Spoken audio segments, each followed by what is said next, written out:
It's my pleasure to announce today Dr. Philippe van Steenberghe.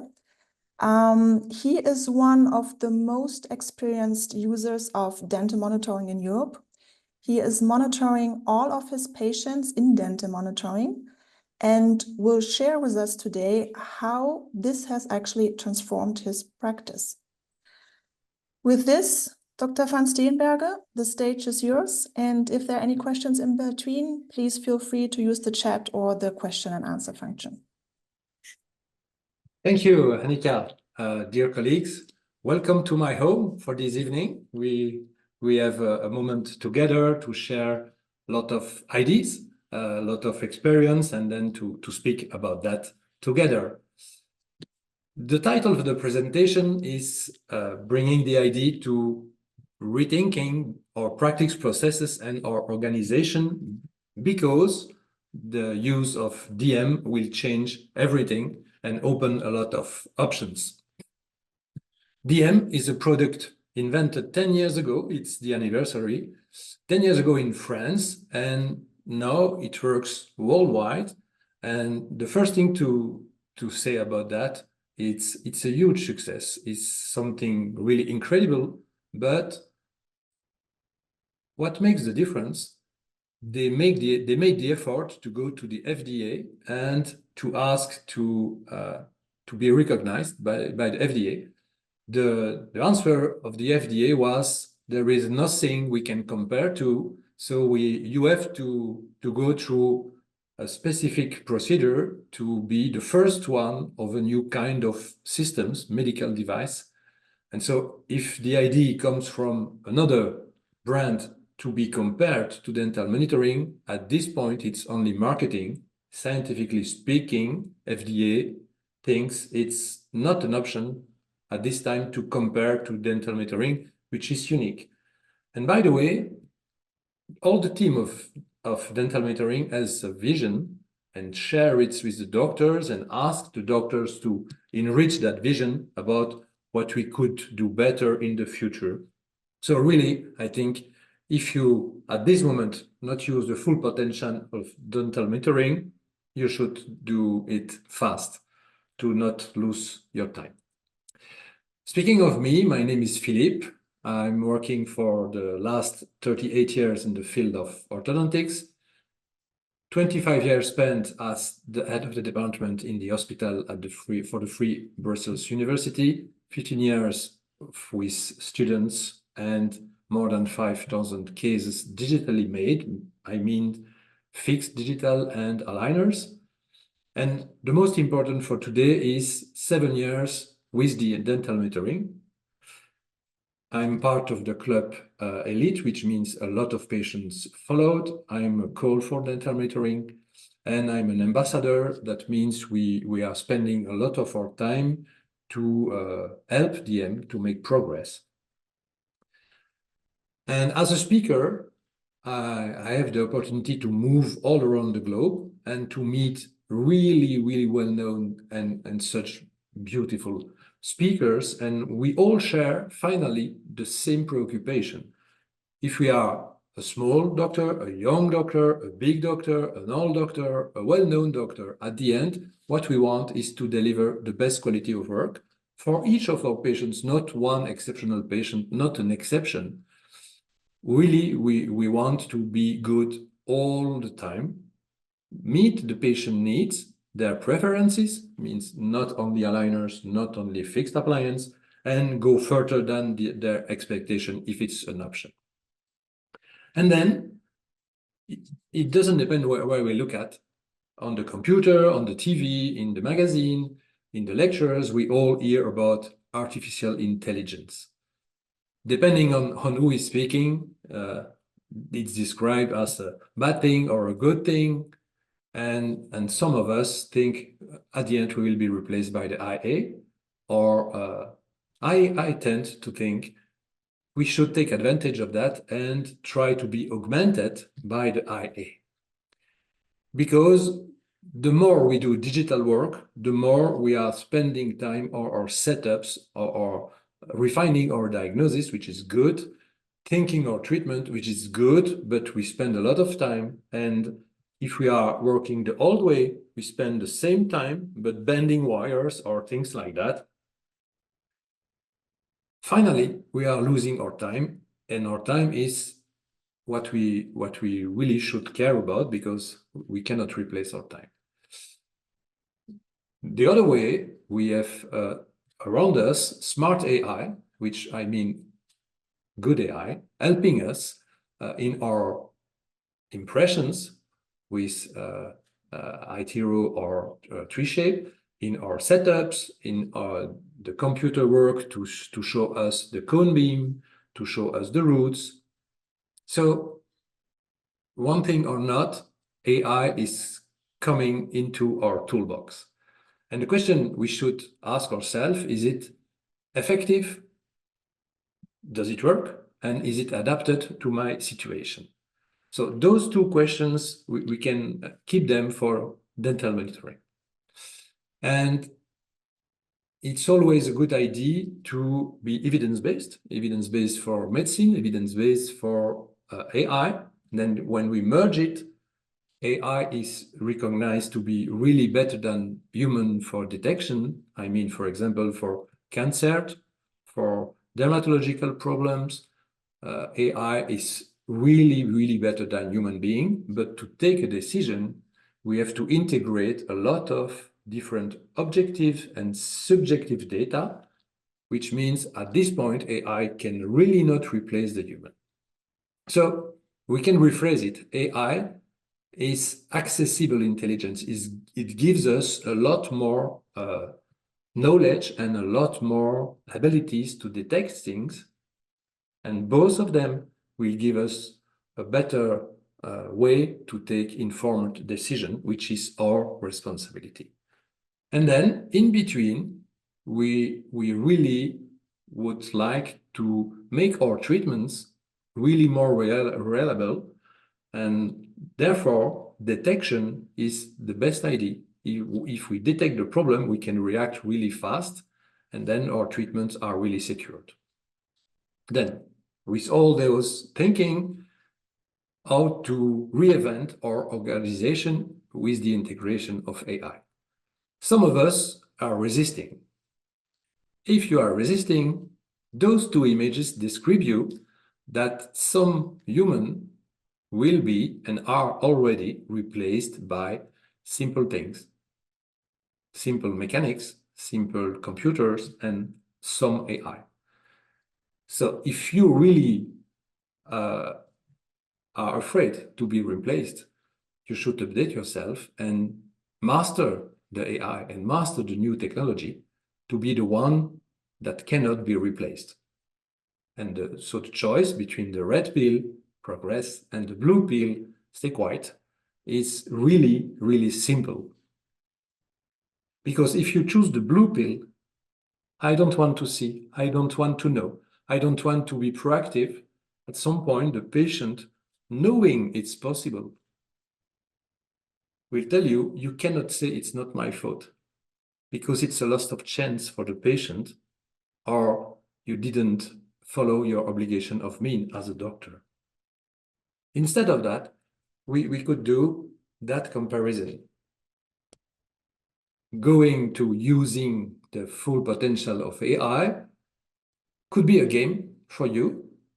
There is no risk, because all those people working for DM now, not 7 years ago, but now, which is good for you, are really securing your approach of DM, giving you the guidelines, helping you to master it. So in case you fall off your surfing device, just spring again on it, they will help you, and then you will enjoy the adventure.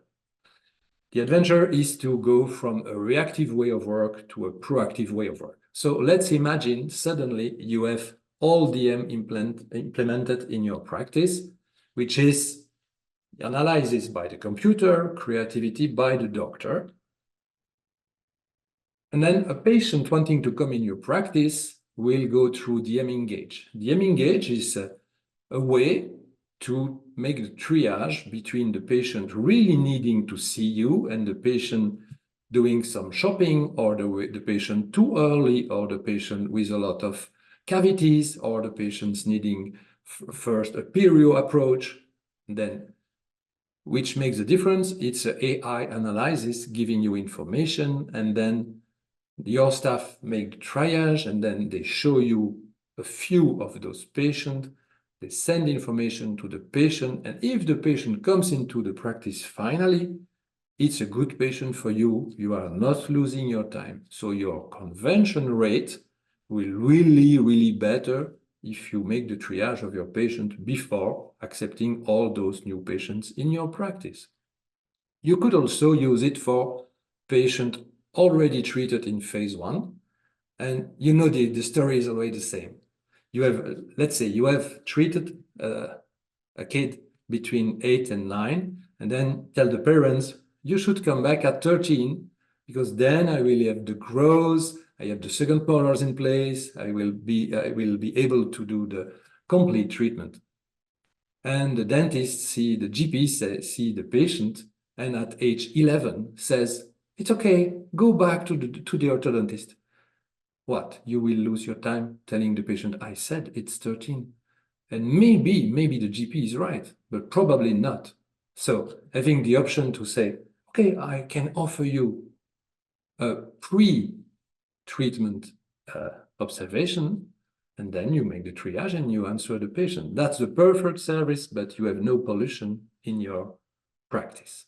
Then the good ones, the one you want to see, come into the practice. This is the old version of my practice. We just rebuilt it this year, but I have not new pictures, but the atmosphere is the same.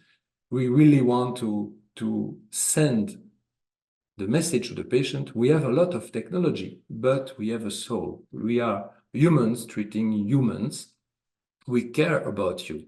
And they see all around digital information, but they see normal furniture. Not everything is white.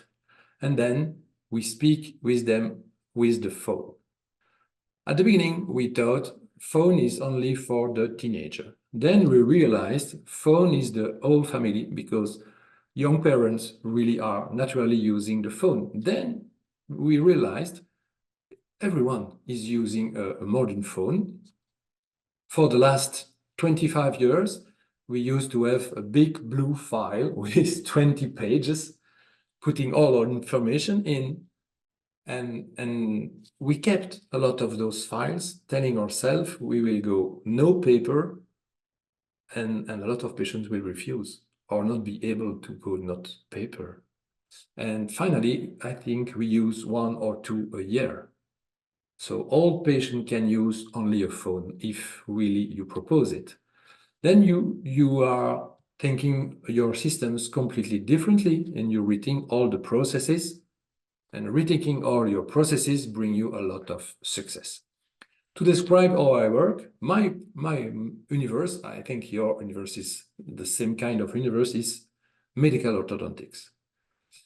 Medical orthodontics means I care about function and stability, and aesthetics is a consequence and not the first goal of my approach.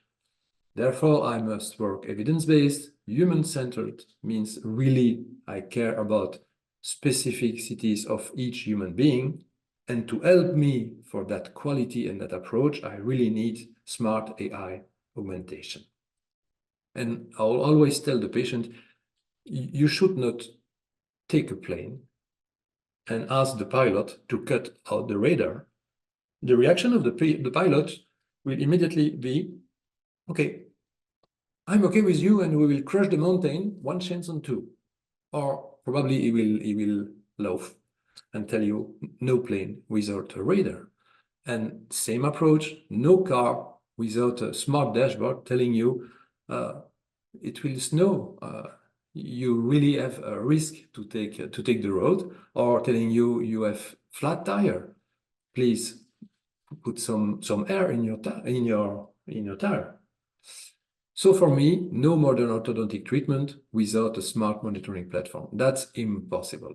That's why we made it a mandatory modality. So when we begin a treatment, patients are signing,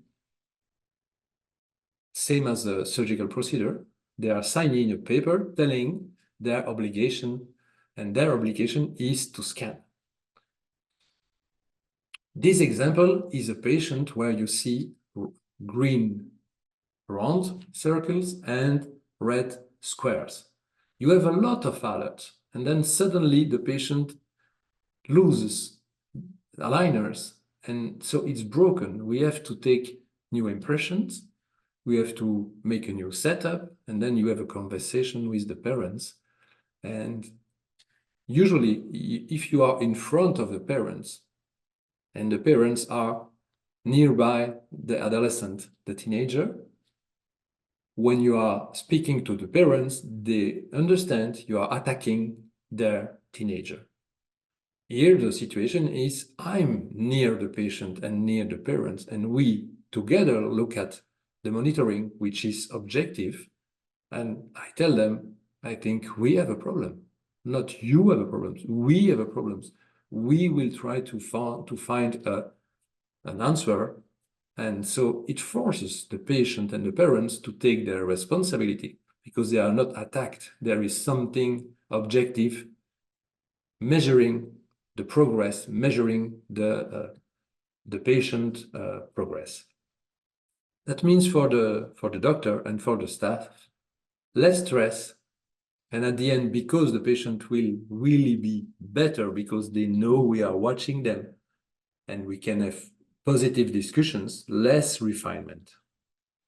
The way we work, the new patient is coming in, we always make a full 3D diagnosis. So we take STL, we take cone beam, we make an exam knowing already some things, and then we have a discussion with the parents and with the patient showing the data. And then we use a lot of tricks in the computer. We make a prescription really fast, the same day, and then we make a setup. For example, if it's aligners, in the example is aligners, the icon is a spark icon, but it could be Invisalign or Angel, no problem. Then we have a planning in the computer.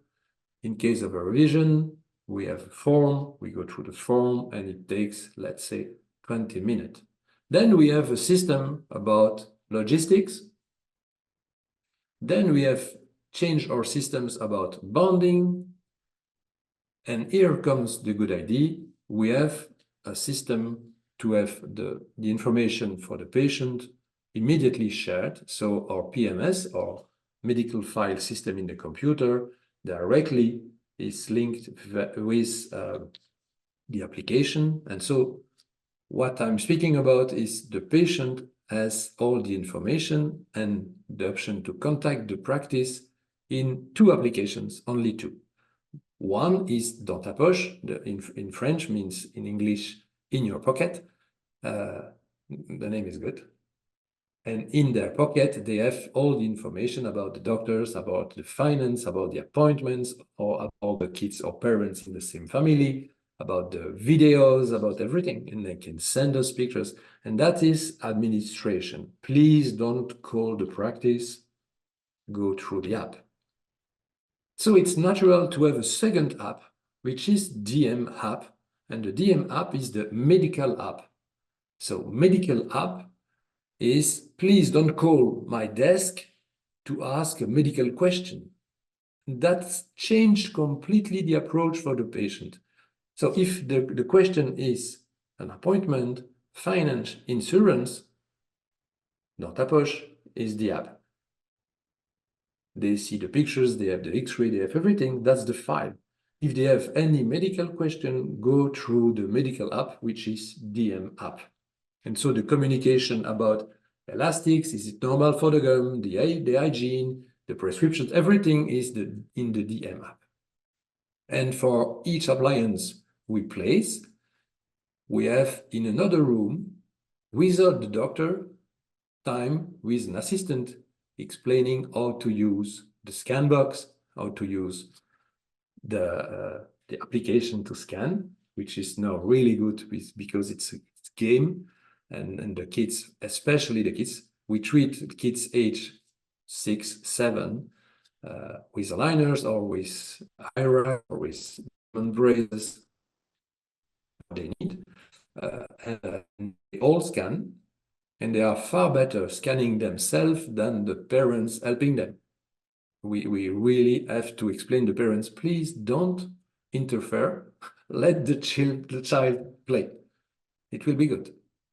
So we take care of the time and the information they receive, because after that, they are really far better patient, and they will no more ask for a lot of information.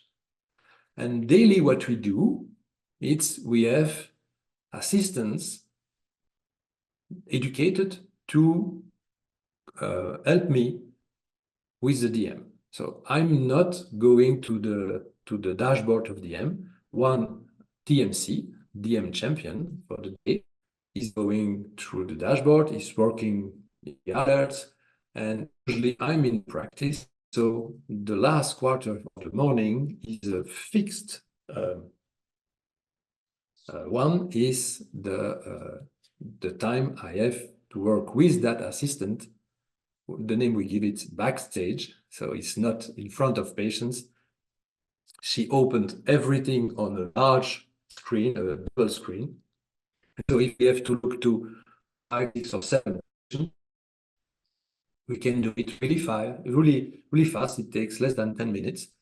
And so she treated all the alerts in, depending on the number of patients, 1, 2, or 3 hours. It can be 3 hours if you have more than 1,000 patients followed, and it's a Monday after the weekend. It can be 3 hours, but it's not your 3 hours. For you, it's 10 minutes. If I'm not in the practice because I'm giving course somewhere in the world, they put all the information in a Google Sheet, which is good because it's 3 seconds, it's synchronized immediately. And so I can go directly to the right patient and put some reaction I ask for in the sheet, and then she does it. So that's really easy to delegate. Delegation is one of the key of your success and my success. And we have another kind of DM use. It's the virtual appointment. With DM, we have the option to ask the AI to detect the progress we want. To say, for example, tell me when the patient is in class 1. Or tell me if the patient is still not in class 1 after 6 months. But if you want to monitor some progress yourself, we really like to have 5-minute appointments. So we have a range of 30 minutes in some mornings, with 5 minutes or 2 minutes, depending, appointments for a lot of patients, which I want to see, but I don't want them to come into the practice. So I tell the patient, instead of coming in 2 months, go out without any appointment. We will call you when it's time. And then I'm monitoring their progress through their scans, but not with automation. So you can, by yourself, do things not automated if you want. It's really fast. Then for each normal appointment, we work usually with 2 screens. We have 1 screen with our medical file and 1 screen with DM always opened. Means the patient and the parents see our dashboard of DM always open, and they realize it's really a perfect tool to see everything. At the end, working with the system, speaking with the patients directly, looking at the system, or speaking with the patients through the application. And by the way, all my staff speaking with them is signing, so they know the name of the person speaking with them through the app, really makes a new environment. It's no more, I will see the patient 1 month on 2 or each 10 or 12 weeks, and probably I will see them 5 times in a whole treatment. No. They have contact with the practice each week. Probably it's an automated answer, but in case of a problem, and that's important, it's a human being reacting. And then you are accumulating data. We will come back about that subject, but those data will be your treasure, because you can analyze what happens in your practice, and working on your business and not in your business. So working on your business is also one of your responsibilities as a doctor and as an entrepreneur. So to make a resume, the new patient journey using AI begins before they come into your practice through the engage approach. And then all the treatment long, beginning at the first appointment, we are speaking about DM. We tell them you will have an appliance and be secured and completely monitored through DM and be in relation with us through DM. And so they find it perfectly natural. On the back, DM AI is analyzing and send instruction accordingly to what you said it should react. So you are the boss. So the patient receives the information you want them to receive, your own words. And in case you don't want them to have some information, but the team will have it, and you will react, and then the team will react with the patient. And the sum of it is you are accumulating data you can then leverage and take action. I will give you a few examples. The first one is about hygiene. Hygiene is a problem because it takes our time, and the patient always say, no, it's not true. And if at the end you have any white spot, they will tell you, you didn't speak about hygiene during the treatment, and it's your responsibility. You should have given alerts and no, it's not true. My child has a good hygiene. So you are accumulating proofs and sending messages and reacting. And then in case of a legal problem, DM is the extension of your medical file. And the data in DM will be kept for the next 30 years. I ask that for because in Belgium, we are responsible for the next 30 years. So you will have access to your data, even if you are retired and someone attacks you. So, okay, that's an extreme, but anyway, having alerts or monitoring the progress to be positive about hygiene is really, really good. And you can do it before the treatment, you can do it during the treatment, and you can continue monitoring the retention and monitoring the hygiene during the retention. And at the end, the parents really will appreciate if you are speaking positively about their problems and then the progress. Then let's look at Soeb. Soeb lives in Brussels. My practice is in Belgium. 60 kilometers from Brussels means 1 hour driving. He wants to be treated in my practice for different reasons. And then the wire disengages and the spring goes out. Do we have to react? Don't we have to react? Can we send a message? You have an appointment in 2 weeks. Is it painful? If it's not, do we have to ask Soeb to make 1 hour drive and then 1 hour back? So in that case, that was not painful. He could wait. That was not a problem. And then if it's an open clip, you can tell him, push on the clip. And the history of Soeb is, okay, he's a North African kid and with big by protrusion. So that means extraction, leveling, and then closing the gaps. Appointments is 1 for boarding, 3 to change wire, X-ray control, and then stainless steel wires. Then ask DM to tell you when the spaces are closed.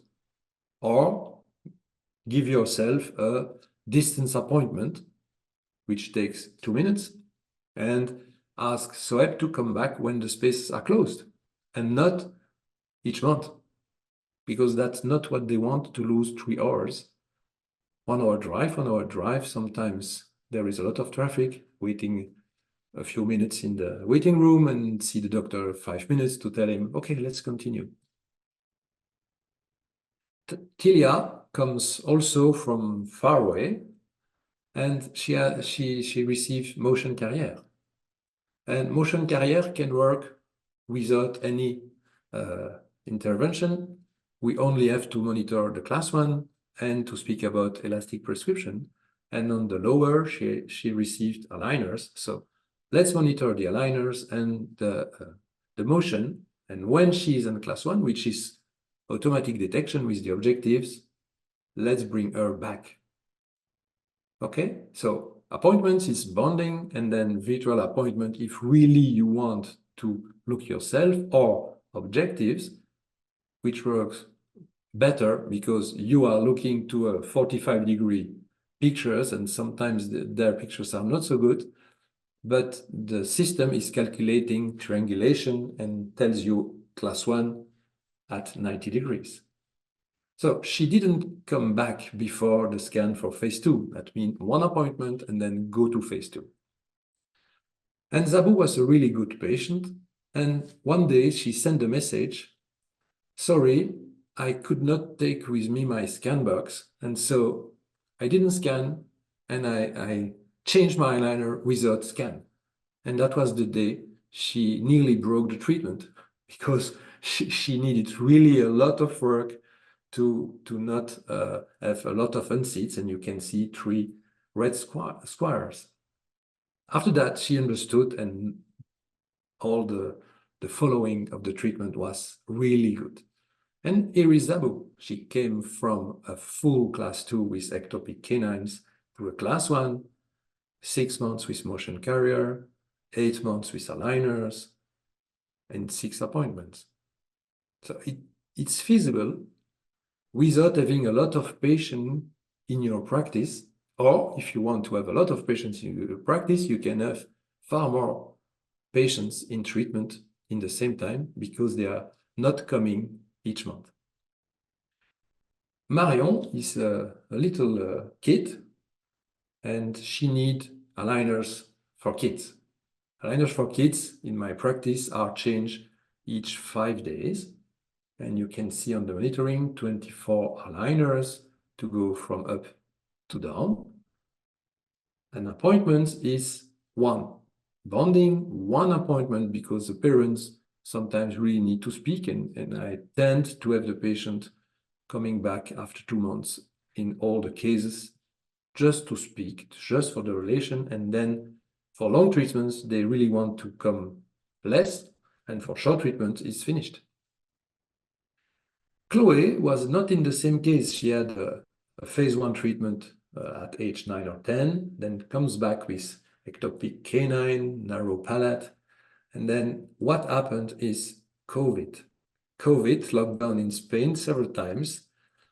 And then we tried, we were blocked, and then we did a second phase. It's okay. So the idea is to go the fastest from A to B without too much steps in between. So the example of Emmanuel is, I want to look at canine class 1 on the right side. And so you can tell the system, begin to look at week 12. The objectives are working in weeks, not in intervals. So you can use them absolutely with fixed appliance, or with activators, or with what you want. And then you have a second data telling, please give me an alert if it's still not good after, in this example, 22 weeks. And in a reaction, because all my patients have a scenario, it's written in the medical file, not depending on the doctor, because we are 4 doctors in the clinic, not depending on the doctor, we are all following the script, the scenario. It's written in the scenario, in case it's not yet fixed about the class 1, slow down. So augment the interval in between the aligners, slow down the treatment, give time to the elastics to express. So the information given by dental monitoring gives us the ability to modulate the speed of the treatment. Okay, seems to be too good. So let's speak about Thibaut. Thibaut is a nice guy. He's smiling, he's too smiling, probably. So the treatment is a normal treatment with some discrepancies in the tooth side, which explains the IPR. And then you see some problems, lost the aligners, found the aligners again, and then the COVID period was a struggle with the aligners patients. And then after that, they almost reacted differently. After COVID, they were changed, they were no more motivated. And then we can have discussions. And after the discussions, remotivated, because he saw the images, he understood, and the doctor was not the bad guy or the bad woman. The doctor was helping, understanding, showing, helping. So positive reaction, and the treatment is okay. Number of appointment, even with a problem, 8 appointments, including everything, bonding and removal, 46 aligners, 11 months of active treatment, plus the COVID break. Sometimes we have struggles. So that patient had finally 2 different treatments, because the first one without elastics completely changed its comfort, and we didn't expect such a big COCR conversion. So afterwards, we had to treat a class 2, which means 2 treatments in one, instead of a long phase 1 and a short phase 2. And you see, the patient is good, almost only circles, because we really took care to personalize the treatment and to follow everything, so it can be perfectly secured. 2 treatments in one for 67 aligners and 15 months. And because the number are really important, that's 7 appointments. So the reaction were a lot online. When you have to react, a good idea should be to not, in several cases, to not bring the patient back into the practice.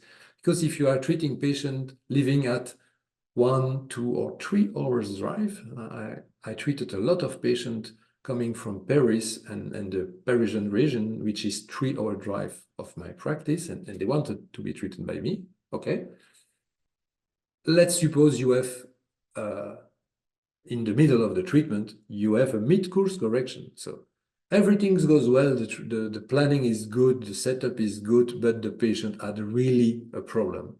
Could not wear the aligners properly because of a surgery, because of, okay, something. And so what happened in the past is good, and what is designed for the future is good, but the situation in the month is no more the situation of the aligner. What do you have to do? Bring the patient back, take an impression, a digital impression, tell the technician, give me the same setup, but not from the initial situation, but from the actual situation, the situation we have now. You don't have to ask the patient to drive 6 hours if he comes from Paris.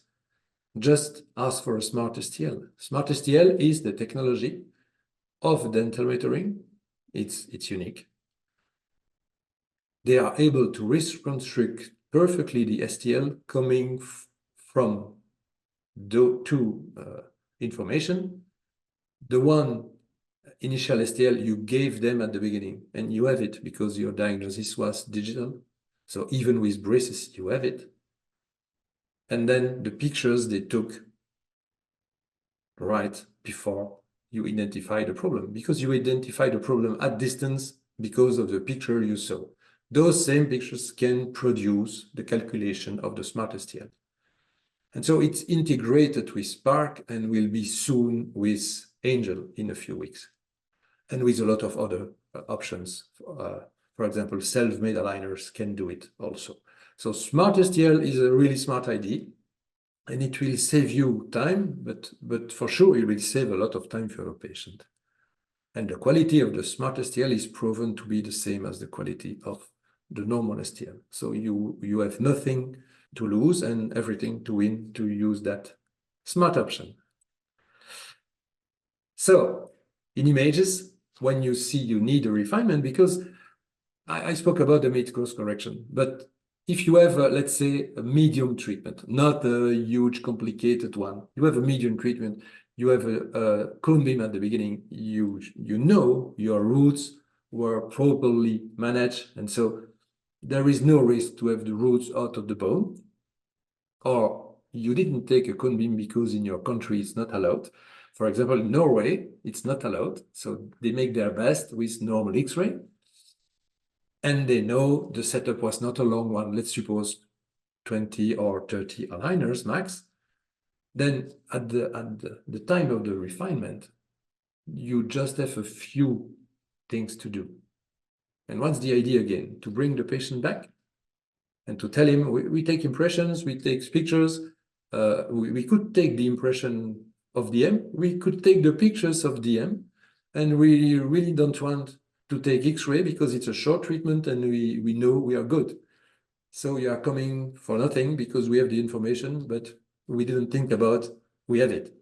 So you have it, you can tell, okay, need for refinement, I will cancel to brief the team, I will cancel to book an appointment, the patient will not come to the practice, we will not be obliged to take a scan and to send it to the lab. Instead of that, I see it, the patient was scanning from home, or if it's too long ago, he will scan it so easy, and then the STL will be produced as a smart STL by DM and sent to the lab. Easier for you, easier for the patient, it's just one click. So smart STL is really a model. And so DM, all the DM way of work is not to go faster. My treatments are intrinsically not shorter. They are shorter because they are going well. They are shorter because I have less problems. But to move a tooth is always to move a tooth. Biology is always biology. We are just taking out what we don't want to see. So the logic is not to go faster, but to have the best quality in the progression and to give the patient more orthodontists and more team with less disturbance and with less travel.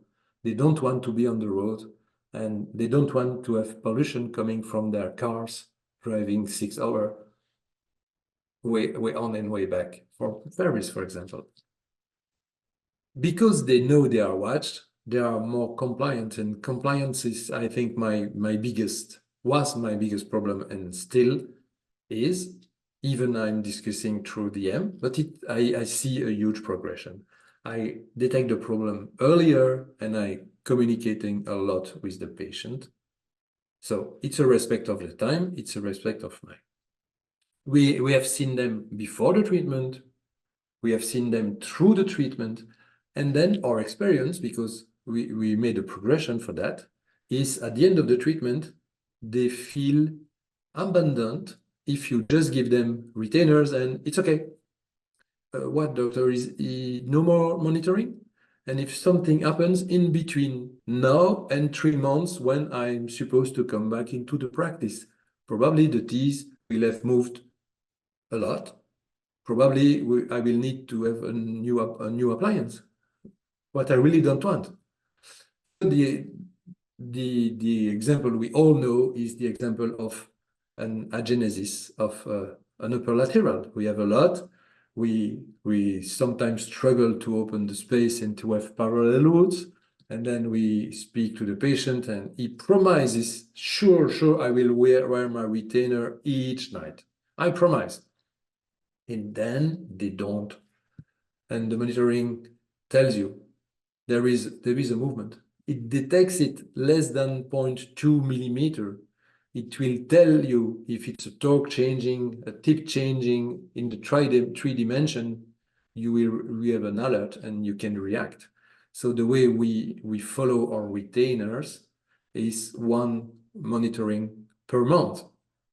You could not ask the patient to come into your practice each month. That's impossible to have all those patients coming each month. Impossible for them, impossible for us, and no reimbursement in Belgium for one appointment a month. But one scan a month is really a good idea and it's really affordable. That's the information in 3D. Okay, that were small cases. Let's speak about bigger cases. And with bigger cases, you really want to have security because a big case could be a nightmare or a too long case. And a good example is Sylvie. Sylvie is coming with by protrusion, full class 2, hyperdiversions, and you can see a lot of circles. And we decided not to treat it surgically, so it's a full distalization in 10 physical appointments and 2 small problems. So what we did, it's bonding. Appointment 2, we put to OBS, sorry. And then physical appointments, IPR, scan, and then a small phase 2 for 103 aligners in 24 months. 24 months, it's a normal time for a full distalization in an adult, if everything works. But if something doesn't work, we have to react really fast. Even with such a good patient, you can see 4 arrows on the screen. In each arrow, so orange ones are small problems and red ones are big problems. Usually an orange one, it's my terminology, usually a small problem can be fixed without having the patient coming to the practice, usually. And a big one is one extra appointment. But I didn't have to rescan and to ask for new aligners because I monitored everything. And so from upper to lower, that was a 2-phase treatment in more than 100 aligners. Same for Cedric. He's coming into the practice, a lot of crowding and crossbite on the canine. And you see, I had 5 arrows. So 5 times, even if it's a good patient, we had the risk to have a failure. And you can decide, is it a problem or is it not a problem? When you receive an alert, here you can see, I chose to put some problems in silence because I knew that was no more a problem. Lost attachments, is it a problem? Look at the setup. Do I still need those attachments? Maybe yes, maybe not. If it's not, put it in silence. Say, okay, thank you for the alert, but I will tell nothing to the patient, and the patient will continue because it's not so important.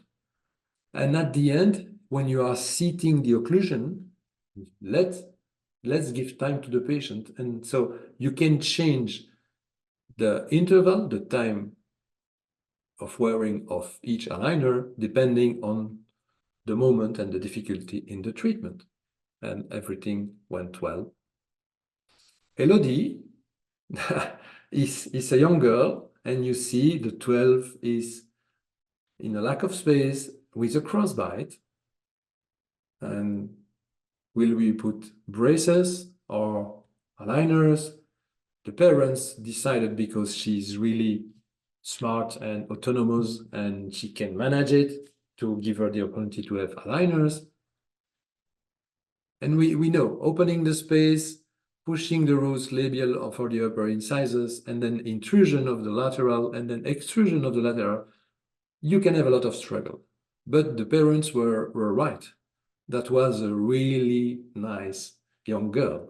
So you see only circles, 7 appointments in 12 months plus 6 months of break because Spark takes time to have a phase 2. But that was really not a problem. Everything went well. From the upper to the lower, the 12 is now perfectly in place.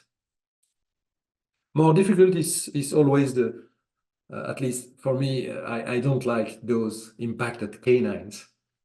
So here you see, we have one coming out and one in the palate. So that's 3 treatment phases in that case. 3 is more appointments, but only 11 appointments with only aligners, nothing else for 19 active months and 3 months of breaks, 6 weeks between each phases. So that's less than 2 years with aligners, with impacted canines, with only 11 physical appointments, which is probably a good performance because it's sometimes really difficult. And here are the canines in place. And then we have huge class 2. So Priam is a more than full class 2. It's something like 8 or 9 millimeters plus an ectopic 13.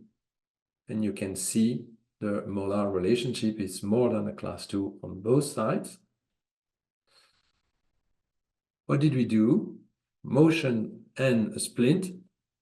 So I can begin with motion with aligners or motion with a splint, depending on what we know about the patient. if we are not decided about will it be a braces treatment or an aligner treatment, we begin with motion with a splint, and then regarding how the patient reacted, regarding the opinion of the parents, we go for braces or we go for aligners. And here we decided to go for aligners. In 13 active months, everything was done, class 2 and ectopic canine. But because I was not afraid and the parents were not, because everything was under control. Speaking about control, you see, my DM activity began in 2017, and my patients, that's not the last picture, but a few months ago, my patients had scanned more than 120,000 scans. So you have different kind of patients, and on your dashboard, you see the progression. You see we have 1,436 patients that scanned in May, for example. And then you have statistics on several problems. And then, for example, you can look at what happens with your patients about aligners adaptation. And you can split it. What happens with my kids patients, what happens with my adolescent patients, what happens with my adults. And here you can see the struggle we all have about aligners adaptation is essentially on the upper incisors and mostly on the laterals, and also a little on the lower central.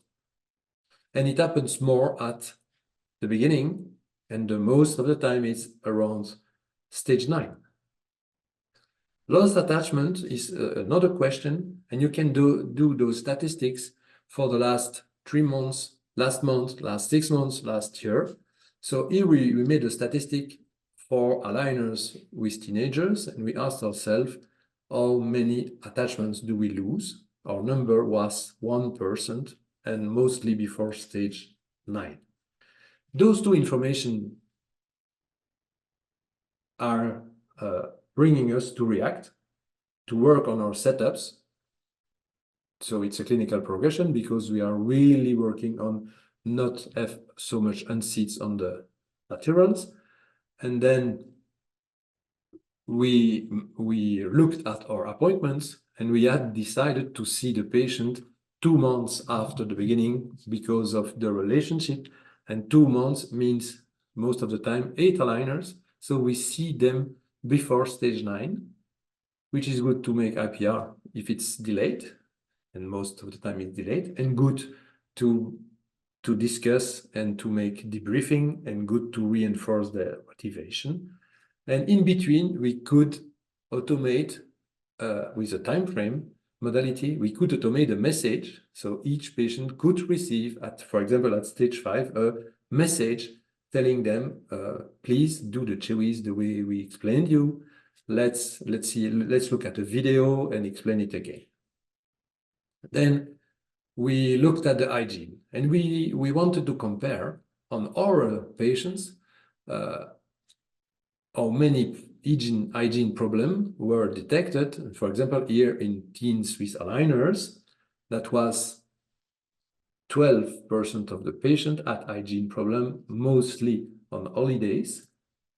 For adults with aligners, that was 4% of the patient, mostly on holidays.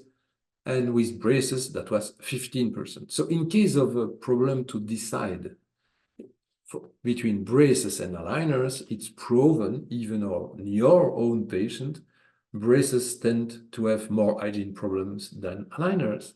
We know that, but we prefer to have data. So we can give that information to the parents. We can anyway insist on the anterior sector, because adults and teenagers share the problem. It's almost always the lower incisors and canine that have an hygiene problem. And then we can reinforce our communication about that. And what we did is we have one hygiene month. So 1 month on 12, or messages or communication in Instagram, on the website, with the blog, and everything is around hygiene. And then because we monitor all the patients, we in the practice, we make, I think, 60% aligners and 40% braces, but it doesn't make any difference. And we all experience again demand on braces. So probably in 1 year it will be 50-50. The question was, how many debonant braces do we have really? And for the last year, when we did that statistic, the answer was 3% debonant braces, which is not so bad. Most of the time, we speak about 4 or 5%, and here it was 3%. But you can see on which teeth that happened mostly, which are the molars, mostly the lower molars and sometimes the upper molars, because of the access when we bond, probably, and when it happened. And then we worked on our procedure and the information and the build-ups, and we looked at, is it really dry air that we have? What can we do to improve? And then 3 months later, after the reaction, we did the statistic again, and the number was 2%. So you really can improve your way of working because of the analysis of your own numbers. So again, we had a clinical progression, and in Insight, you can compare to yourself, but you have automatic comparison to your country and automatic comparison to the world. And those comparisons are completely made by anonymous data. So that means you cannot understand if you are comparing to one person, or it's all the country and all the world. But the good idea is to know where you are. If it's the country, probably you have the same rule, the same reimbursement, the same culture. So it's good to compare, and to the world, it's a little challenge to do better than the mean of the world. Again, about the braces, one problem is your work, and the other problem is food. So again, we can communicate after 4 or 6 weeks, because that's the time they need to have the habit and no pain, and then they decide to eat what they may not eat.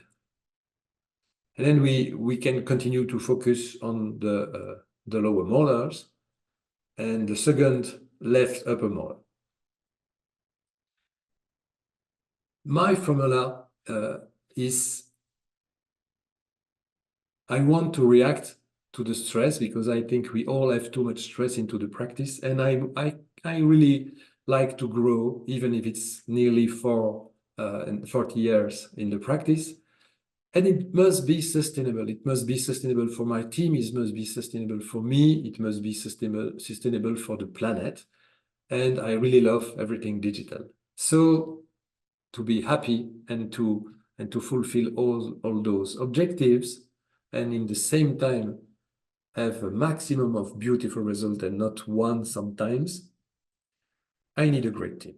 And my team really is involved in data monitoring. So I have DMCs, but I have the whole staff working in data monitoring each time. We open the patient, we open the monitoring, they are all educated inside our practice to do that. So the great team, and then a Zen practice, and a special care for the human. And then you love your orthodontic tools, but even with the best tools, if you cannot see what happened while the patient are not in the tool practice, you will fail. And so the missing piece is to select the proper AI augmentation. And that one is dental monitoring. And to finish, I want to share with you observation I can really validate, because I observed them for the last 7 years with so much scans. I have always a reduction in treatment time, because I always detect the problem earlier, and so I have faster and more efficient treatment. The last example of that, and I think you will absolutely recognize yourself in that situation. A lot of patients with braces are on the last check appointment. So next time we will debond your brackets, and so I still have a small gap between two incisors. So let's put a chain, and then when the patient comes back 1 month later, all the lower incisors are crowded, because probably the day later than you saw them, they broke a bracket, and then the chain made this work, closed everything. And so one incisor is on the back, and suddenly you realize they gained, you can offer them 6 months more in treatment, and you are losing your time because you have a debonding appointment. So that's a nightmare. So with the monitoring, you know it. You don't have to bring them back 2 weeks earlier or 1 week before the debonding appointment to look at the teeth. Look only at the DM, and you will have the alert if anything is debonding. That makes a lot of treatment shorter. And because you are freeing time into your practice with less appointment, you can use that time to have more patients treated by day, means by year. Okay, that's an interpretation. It depends on you. You could have enough patient and enough money and wanting more time to see your children, your wife, to play golf, to do what you want. So it's not an obligation. But most of us have a problem to have more patient into the practice to a certain level. And so with dental monitoring, because my practice is more efficient, I can see more patients per day. Each patient will have less appointments, okay? Because I'm monitoring a lot of things. For example, the class, for example, the closing of a space between tooths, for example, an expansion. So I don't need to have the patient coming to the practice and only tell them, oh, it's good, let's continue. Or same for the retention. My way to have the patient in retention is, let's place the fixed retainer if they have debonding day. Let's place the removable retainers. Let's see them 1 year later and 12 dental monitoring scans later. So they will never come back in that year. And it suddenly frees 1 appointment per 3 months, means 4 appointments are free.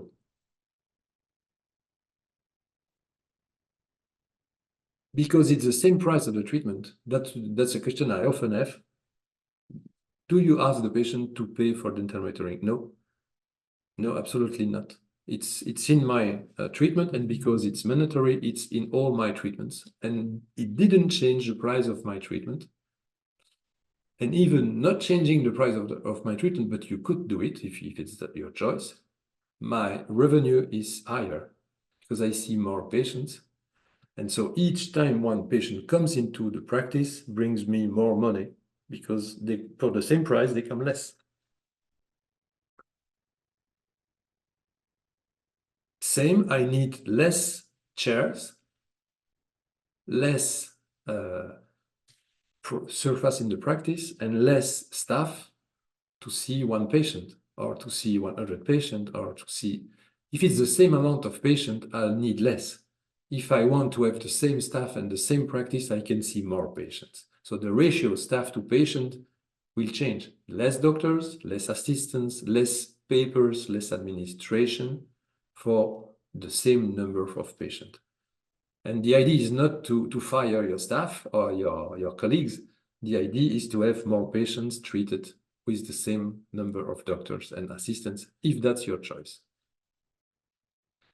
So you will have the expense-income ratio evolving because you have less of all the expenses. If it's the same number of patients, less staff means less salaries, less operating costs, less investments in chairs, in surfaces. And your income is growing.